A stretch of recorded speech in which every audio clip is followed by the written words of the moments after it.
अगर तुम्हारे mock test में बायोलॉजी के सेक्शन में नंबर कम आ रहे हैं तो उसके 3-4 रीजंस हो सकते हैं। फर्स्ट रीज़न कुड बी कि तुम बायोलॉजी को सही तरीके से अप्रोच नहीं कर रहे हो। सेकंड कुड बी कि तुम बायोलॉजी में अपने कोचिंग के मॉड्यूल्स को बहुत ज़्यादा पढ़ रहे हो और एनसीईआरटी पे बिल्कुल भी ध्यान नहीं दे रहे हो, या फिर ये भी हो सकता है कि तुमने एनसीईआरटी पढ़ना शुरू ही ना की हो।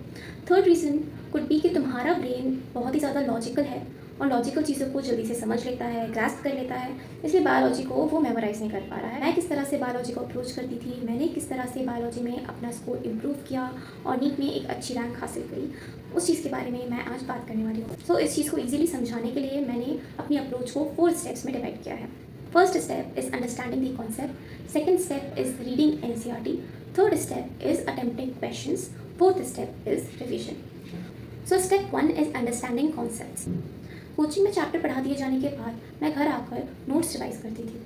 साथ में जो चीज़ें मुझे याद नहीं होनी है, जैसे कि फैक्चुअल डाटा है और कुछ चीज़ें हैं जो बहुत क्रूशियल हैं, इंपॉर्टेंस हैं, डेट्स हैं, कुछ नाम हैं, उन चीज़ों को मैं अंडरलाइन कर लिया करती थी एंड स्पेसिफिकली मार्क कर लेती थी या हाइलाइटर से उस चीज़ को हाईलाइट कर लेती थी, सो दैट मुझे याद रहे कि हाँ, रिवाइज करते वक्त मुझे इस चीज़ पे ज़्यादा ध्यान देना है, इस चीज़ को मुझे याद रखना है। Step 2 is reading NCERT.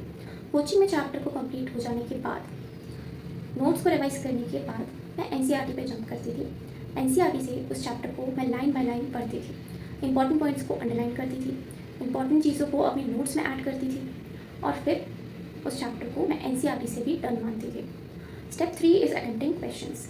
Notes और एनसीईआरटी पढ़ने के बाद ज़रूरी है कि रिलेवेंट क्वेश्चन सॉल्व किए जाएँ, जिसमें हमारी एनसीईआरटी भी कवर हो जाए, हमारे नोट्स भी कवर हो जाएँ, और अगर कुछ एक्स्ट्रा है, आउट ऑफ सिलेबस है बट एग्ज़ाम को लेकर रिलेवेंट है तो वो भी कवर हो जाए।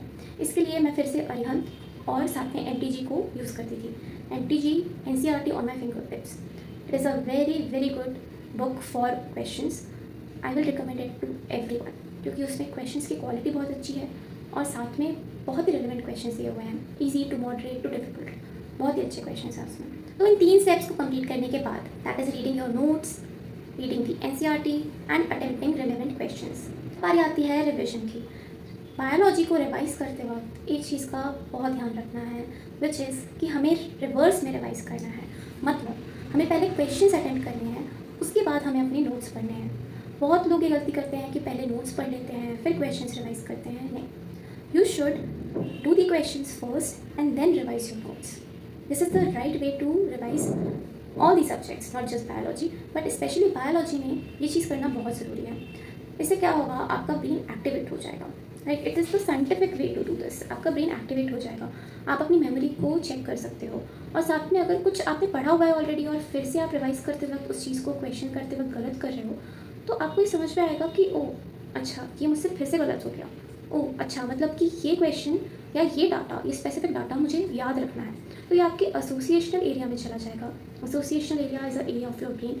वहाँ पर जाने के बाद आपको ये चीज़ पक्की वाली याद हो जाएगी। तो चाहे मॉक टेस्ट हो या मेन एग्जाम हो, अगर ऐसा क्वेश्चन फिर से आता है या इस डाटा पे बेस्ड कोई क्वेश्चन आता है, तो वो क्वेश्चन आपसे बिल्कुल भी गलत नहीं होगा।